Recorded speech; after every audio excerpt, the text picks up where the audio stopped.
नमस्कार दोस्तों, मैं प्रिंस सैनी आपका स्वागत करता हूं हमारे चैनल लर्न एंड ग्रो में। आज हम बात करेंगे लीगा प्रोसेस के बारे में। इससे पहले जो बेसिक हैं वो आपके क्लियर होने चाहिए। Optical lithography, electron beam lithography और एक्सरे लिथोग्राफी जो हमने पढ़ी है, सबसे ज़रूरी जो है लीगा प्रोसेस के लिए एक्सरे लिथोग्राफी बहुत ज़रूरी है। सारे बेसिक उसके अंदर हमने कवर किए हैं पिछले लेक्चर के अंदर।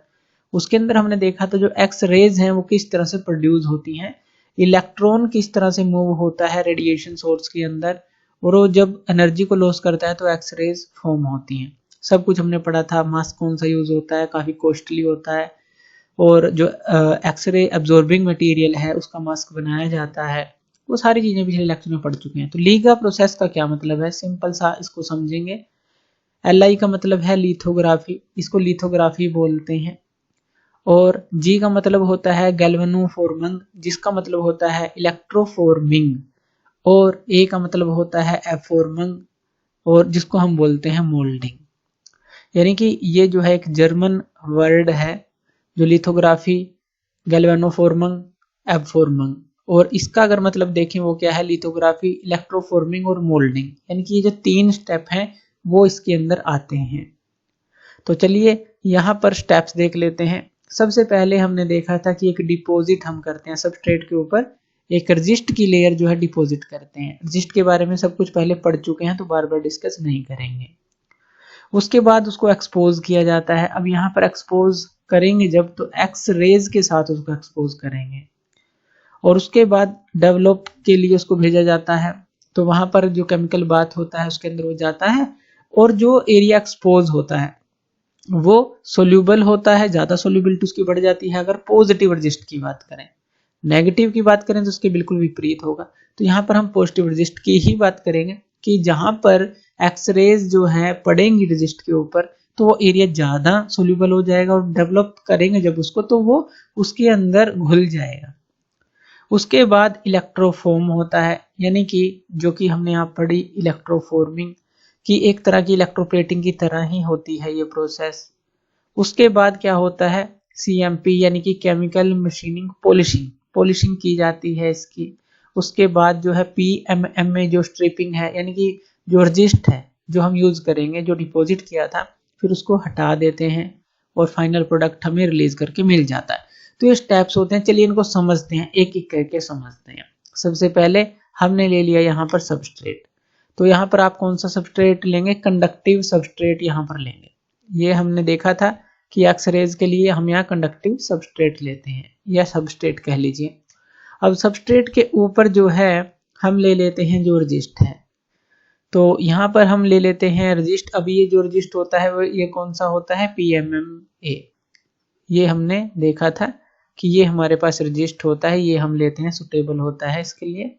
उसके बाद एक मास्क लिया जाता है, मास्क और इनके बीच में थोड़ा गैप भी रखा जाता है। अब ये जो मास्क होता है ये चारों तरफ से जो ये हमने ये परत दिखाई है अलग कलर में, ये गोल्ड प्लेटेड है, बीच से खाली है, इसलिए ये काफी कॉस्टली होती है जो लीगा प्रोसेस है। तो ये गोल्ड प्लेटेड है, बीच में से खाली है। इस तरह से ये प्लस का साइन हमने दिखाया कि इस तरह का हमें जो है यहाँ पर एक्सपोज करना है पार्ट, जो कि रजिस्ट का पार्ट है। तो यहाँ से क्या होगा, जो एक्स रेज आएंगी। अब ये जो एक्स रेज है कहाँ से आ रही हैं, जो हमने रेडिएशन सोर्स पढ़ा था इससे पहले, वहां पर इलेक्ट्रॉन घूमेगा और जब एनर्जी लॉस करेगा तो एक्स रेज बनेंगे। पिछला लेक्चर आपको जरूर देखना है, उससे आपको ये पता चलेगा। ये एक्स रेज वहां से आई। एक्स रेज जब यहाँ पर आएंगी तो ये जो है एक्सरे एब्जॉर्बिंग मटेरियल है, तो ये तो एब्जॉर्ब कर लेगा। तो एक्स रेज कहाँ से पास होंगी, सिर्फ यहाँ से पास होंगी, इन एरिया से पास होंगी। ये जो प्लस साइन है यहाँ से पास होंगी, ये यहाँ से पास होंगी। मतलब क्या है, ये जो है एक्सपोज जो एरिया होगा सिर्फ ये वाला एरिया होगा रजिस्ट का। और जब एक्सपोज होगा, अगर हम एक्सपोज एरिया को देखना चाहें तो वो इस तरह का दिखेगा। यानी कि इसको हम क्या बोल देंगे, एक्सपोज एरिया, जो कि एक्सरेज के जो जब एक्सरेज जो पड़ी हैं इस एरिया के ऊपर ही पड़ी हैं, तो ये हो जाएगा एक्सपोज एरिया, इसको बोल देते हैं। ये जो प्लस साइन है तो ये हमारे पास आ जाएगा। अब हम क्या करेंगे, इसी को डेवलपिंग के लिए लेकर जाएंगे। तो जब हम इसको डेवलपिंग के लिए लेकर जाएंगे, आफ्टर डेवलपिंग हमें क्या मिलेगा, ये जो एरिया है। अब ये हमने कौन सा रजिस्ट यूज किया, पॉजिटिव रजिस्ट। पॉजिटिव रजिस्ट का मतलब है कि ये सोल्यूबिलिटी बढ़ा देगा जो एरिया एक्सपोज हुआ है एक्सरेज के साथ, और जब हम इसको केमिकल बाथ के अंदर डालेंगे तो ये जो है ये एरिया यहाँ से रिमूव हो जाएगा, सोल्यूबल हो जाएगा एक तरह से, ऐसा कह लीजिए। तो यहाँ पर सोल्यूबल हो गया, तो ऐसा हो जाएगा, यानी कि एम्प्टी हो गया, खाली हो गया। बाकी का तो सारा रह गया, सिर्फ ये खाली हो गया। अब यहाँ पर हम क्या करेंगे, इलेक्ट्रोफॉर्मिंग। यहाँ पर यानी कि जो जैसे कि इलेक्ट्रोप्लेटिंग होती है, इस एरिया के अंदर इलेक्ट्रोफॉर्मिंग कर दी जाएगी। तो यहाँ पर इस तरह से मेटल की एक परत हम लगा देंगे, इसको पूरा फिल कर देंगे, तो इस तरह से फिल हो जाएगा, अच्छी तरह से फिल कर देंगे। अब ये शेप हमें चाहिए, तो अच्छी तरह से इसकी पॉलिशिंग करनी पड़ती है, जिसको हम केमिकल मैकेनिकल पॉलिशिंग बोलते हैं।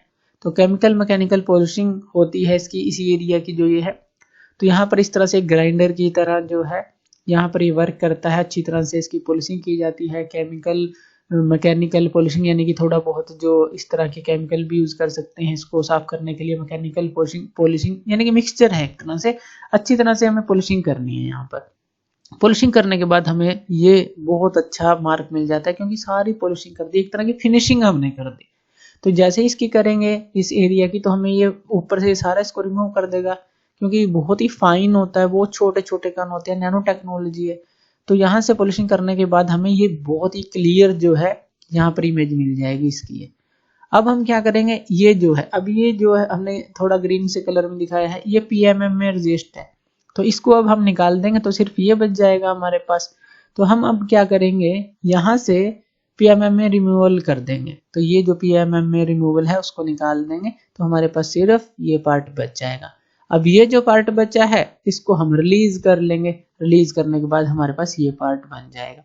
इस तरह से काफी सारे पार्ट आप बना सकते हैं इसी तरह के, और कहीं पर भी यूज करने हो तो कर सकते हैं। तो ये लीगा प्रोसेस के अंदर होता है। अब इसी तरह से काफी, मान लीजिए ये शेप ना होती, गियर्स होते, तो गियर्स जो है काफी तरह के बनाकर आप डायरेक्टली यूज कर लेते। तो इस तरह से जो है लीगा प्रोसेस के अंदर काम किया जाता है। एक सिंपल सा हमने प्रोसीजर समझा। इसका बिल्कुल जो बेसिक जो है हमने पहले लेक्चर में समझा था, जिसमें एक्सरे लिथोग्राफी को हमने समझा था, तो वो बहुत जरूरी है। अगर वो आप समझ लेते हैं तो ये जो है बहुत जल्दी आपको लीगा प्रोसेस जो है, सिंपल से स्टेप्स हैं, ये आपको समझ आ जाए। तो थैंक यू वीडियो देखने के लिए, और इसी तरह की वीडियोस के लिए आप हमारे चैनल लर्न एंड ग्रो पे हमें सब्सक्राइब कर सकते हैं। धन्यवाद।